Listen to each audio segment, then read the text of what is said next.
Human rights activists and members of the public are calling on the government to come up with measures that will put to an end the dumping of bodies along River Yala. This is after the body of a teacher who had been reported missing was retrieved from the river, even as the family of the deceased is trying to come to terms with their loss. George Maringa tells us more.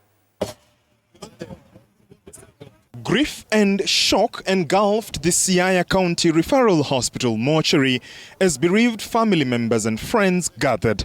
It was a day that was preceded by a post-mortem on the body of the late Nicholas Ngetich, whose body was found in the Yala River after he was reported missing for 17 days.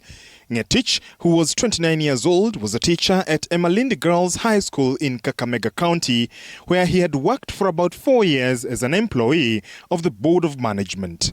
As relatives, we are so saddened, and we are appealing to the authorities, especially the security, to beef up, especially around the school and also around River Yala.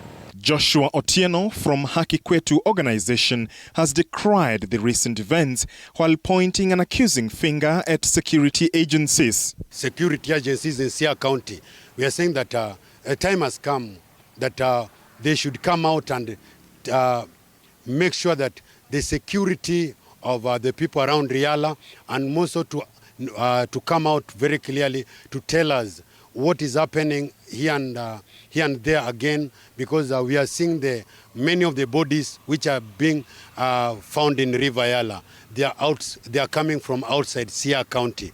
According to a fellow teacher, Cornelius Chumba, the deceased left his rural home in Kuresoi South on the 10th of August to go to work in Kakamega, but failed to return home. Chumba reveals that the efforts to find Kipkorir were unsuccessful, with only a few of his personal belongings found near his house.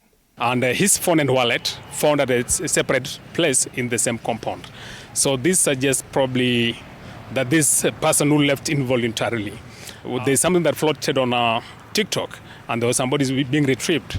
Being in contact with my colleagues, and did ask them if they can rush and get to view the bodies, if they belong to the missing person.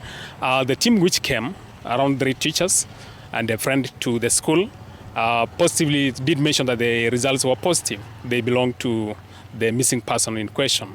Chumba, who joined the family to witness the post-mortem, claimed that his friend did not die in the river, but that he was allegedly killed elsewhere and his body thrown into the river.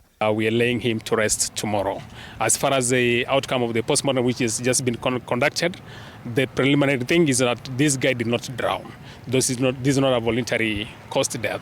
This is somebody who was killed elsewhere and dumped at the River Yala. The government to make sure that if there is such incidents like the one that we are now talking about, the body must be found and the family be known.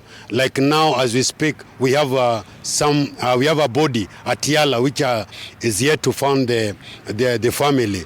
We learned of the boy through social media, and as relatives, we are so saddened. George Maringa, TV 47, Nairobi.